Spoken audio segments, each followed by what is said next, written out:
Hi, everybody. Welcome back to another episode of Communitips brought to you by Notary Stars. My name is Beth Hathoot, and my special guest today is Jill Kasper from right here in sunny Arizona.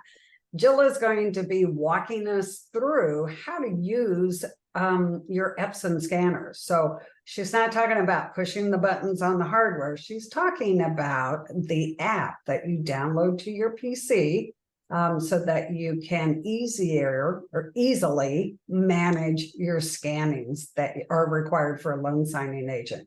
Jill, you want to say hi and tell us a little bit about yourself? Yeah, thanks for having me. This is fun. So I've been a notary for 3 years, and I'm from sunny Arizona. And I guess we're going to kind of hit 101 or so today. So that's kind of nice. A little too sunny already. Maybe a little too sunny. Absolutely. And yeah, so I'm going to share today a little bit about how you can really easily make the settings on your Epson either 400 or 500 super easy to connect with and get set up how you would like in your notary business. So one of the biggest issues that we see notaries struggling with is being able to scan back, a couple of things. One, being able to scan back and account for letter and legal size pages in that scan. That's number one. Number two is resolution. If you are scanning at too high of a resolution, now you've got a really large file that you can't upload because it's too big. So we're going to talk about reducing resolution and or reducing file size other ways as well. And then there was something else I was going to say.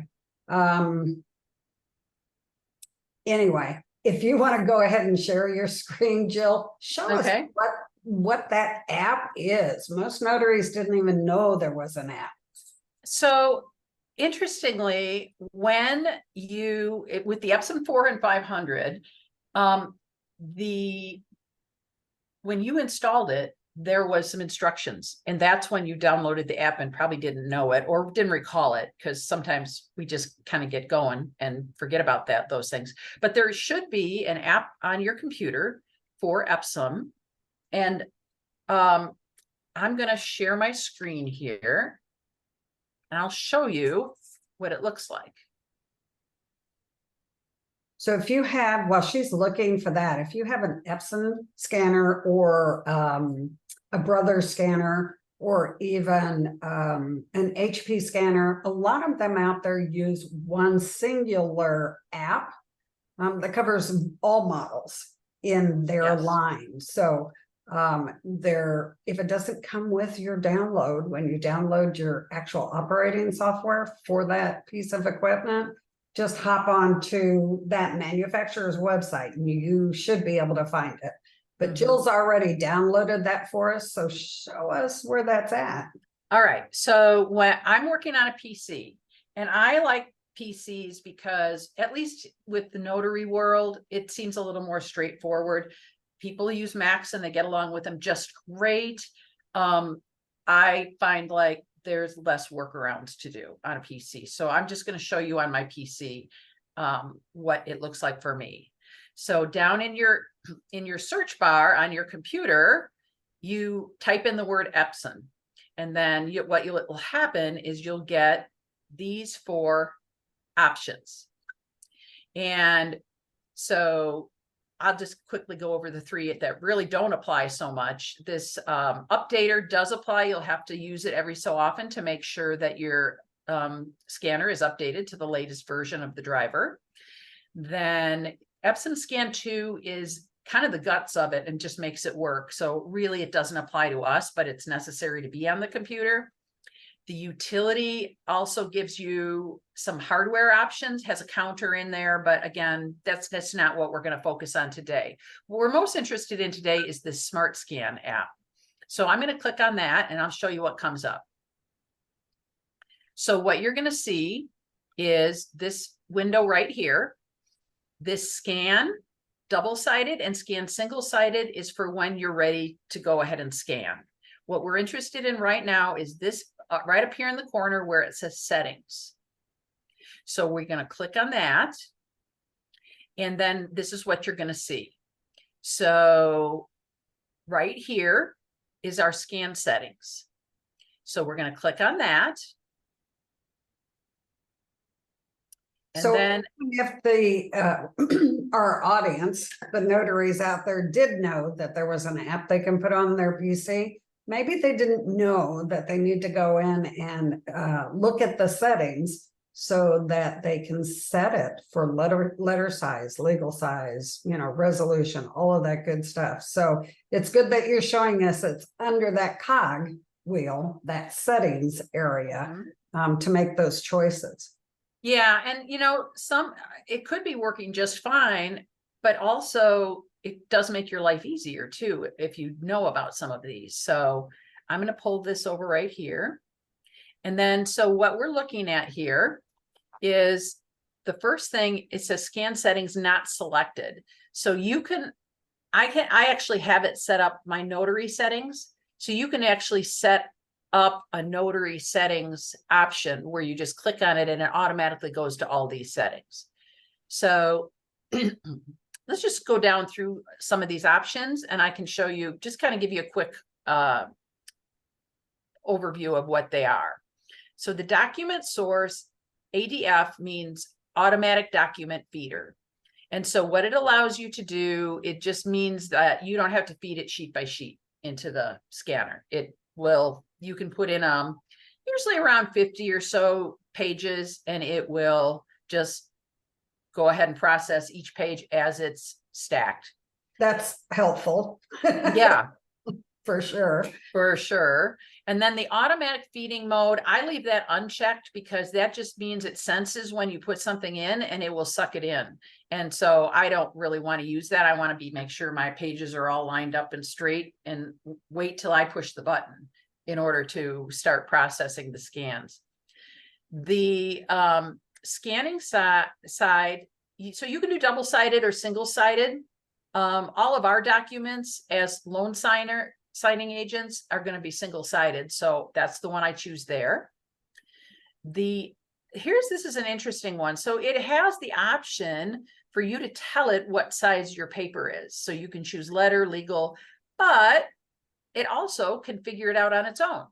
So for those files that have both letter and legal sizes, you just click on auto detect and it will magically know what size it is and scan it as such. So I love that option. Yeah, that's the biggie. That's the one that we kind of fail to set up on our scanners. When we do know where the app is and how to operate the app, that auto detect can become ultimately important. Either that or you're setting it to legal size and everything goes back as legal size. So yeah, I love that it knows that. It just, again, makes my life really easy. So then the image type, black and white for us, for our usage, is always going to be black and white. And then the resolution, I have it set at 200. You can do 200 to 300. And then that keeps two things. It keeps your file size down where you don't ever have to merge a file. It just stays within the parameters of what is allowed by whatever software you're using to upload. And also it's faster. So, because it doesn't have to spend so much time studying the page. So I like 200, that works for me. 300 also will work just fine. Yeah, definitely. So 200 to 300 is where we want to keep our scans. I have always had a really fast scanner until I switched the DPI on it, or the resolution, up to 600 because I was doing something else. Forgot to switch it back, and I could not figure out why my scanner was running so dog slow. It's because it was set at like 600. I'm going, oh, timeout. Good to know. Yep. And then rotate, what that is if you say you put them in upside down and you want to rotate them, and you can rotate them 90 degrees, 180 degrees, 3/4 would be 270, or it can figure it out on its own if you want to put in auto. I just leave it on 0 because I just put mine all in one direction and they all come up correctly, but you do have that option if you want to use it. The correct document SKU. So sometimes, you know, how your paper gets a little off kilter, it will correct that. So you can do contents only, paper and contents. I leave it off just only because I haven't used it and it's worked out fine, and I don't need to overcomplicate things. So Me either. Perfect. I just leave it off, but my guess is it works just fine, and it's probably usable if you wanted to have a SKU correct, auto SKU correction. And then the next one is skip blank pages. I leave mine off, and the reason I leave, so what happens with skip blank pages is if there's a blank page, it won't scan it. It'll just go to the next page. And I leave it off, and here's the reason. Every so often there's going to be, either they accidentally or on purpose, I'm not sure, put a blank page in your file. There's like a random blank page in there, or it's not blank, but it's got just like a little bit written on the top. And sometimes the scanner doesn't recognize that that is actually not a blank page, and it will bypass it. And what happens is, if it bypasses that and it actually is page with just a little something on it, it messes up your page count. So you get to the end and your page count won't be correct. And then I'm like, oh, my page count is wrong. What am I missing? And so I leave that off to make sure that blank pages go through. Well, there's a good thing to know too, that you're actually stopping and looking at the page count, knowing the size that the package came in, right? And looking at your page count before you send it back. Because we always know if we're doing scan backs or they're funding on scans, the first thing they do when they receive that file is they look at the number of pages. And if it's less than what they sent you, save the shipping label in that count, right? If it's less than what they've sent you, now they're going to tell you didn't send back a complete file. So it's good that you're conscious enough to recognize that you need to check your page count before you send that scan. Yeah. Yeah. And even if you check it and then you have to figure out which one's missing, there's 20 minutes gone right there trying to figure out which one's missing. So yeah. So I leave my skip blank pages. I leave that off. And then detect double feed, I leave that on. And what that does is it makes sure it senses if there's two pages going through at once. So if there is, for whatever reason, if it accidentally grabbed two pages, it will stop and say double feed, and then you can fix it and then carry on. The only time I turn it off is, say I'm doing a reverse mortgage and they like you to tape the checks onto that one page where they want to void check. I might turn it off for that, because if you try and put that page through, it'll sense the check on top of the page and it'll stop. That's pretty much the only reason that I would turn that off. But good to know. Yeah. So these are the settings that I use, and I like them, and that's what they're for. And some of them are really super helpful. So then when you get done through, you could save it. I'm not going to save it because I don't need to. And so that's where the settings are in look up Smart Scan, and that's where they are. Now, the other thing, Beth, we were talking about is I can show you what it looks like once you've scanned and what your choices are after you scanned. That's perfect. Let's do that. So, okay, so I'm going to close this up, and then I've got my scanner, a piece of paper in my scanner right now. So I usually just push the button right on the scanner to make it scan, and this is what you're going to see.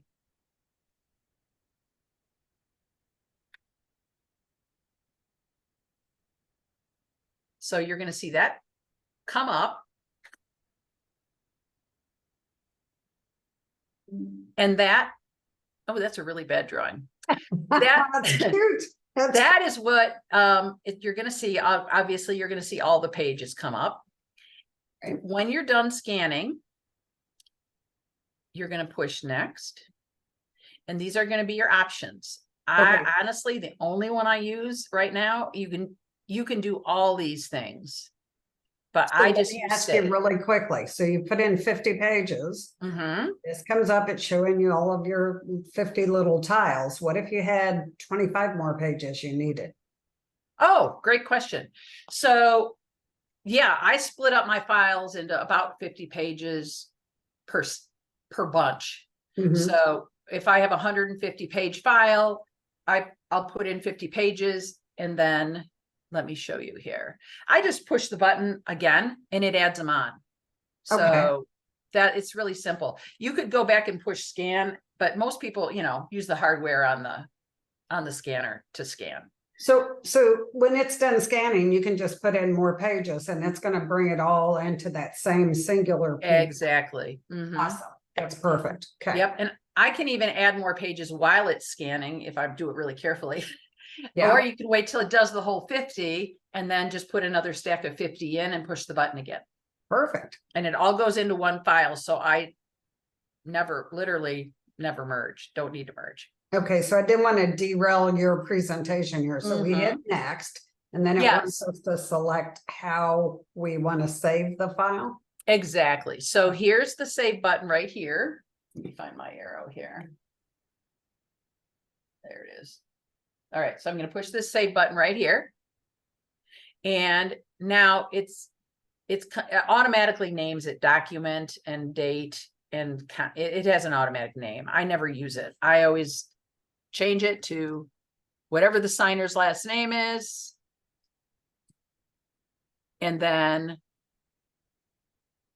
the next thing, it automatically goes to PDF because that's what I always use, but you can do all of these things. That's perfect. Awesome. And then the folder, I always send it to my downloads folder so that I can find it once I want to upload it. So that you can put it in whatever folder you want. That's your choice. So you can set it up that way, and then you push save. And here it automatically goes right into my download folder. And then I would go into signing order, upload it, and we're good to go. That's awesome. That's perfect. So that solves the problem that a lot of notaries have. They get the scanner, they get it set up, or they think they do. Some of them find that Epson software for the desktop and can actually just put a shortcut on their desktop. Others are just using the hardware, the buttons on the hardware, which means it's going to default to whatever the factory settings are. This is Jill's great information that she has brought to you today and really presented and did a very good job of presenting. Very easy to understand, straightforward. Just letting you know, guys, there is software you can use from your desktop or laptop, right? In order to control the settings on your PDFs and scans. That's perfect. Jill, thank you so much. I know we're going to have more questions come up, so I'm extending that open door invitation to you to come back, and maybe we can talk a little bit more about scanning in the future. That sounds great. I just love to help anytime. Perfect. Thank you so much, Jill. Guys, we'll see you next time on Community Tips.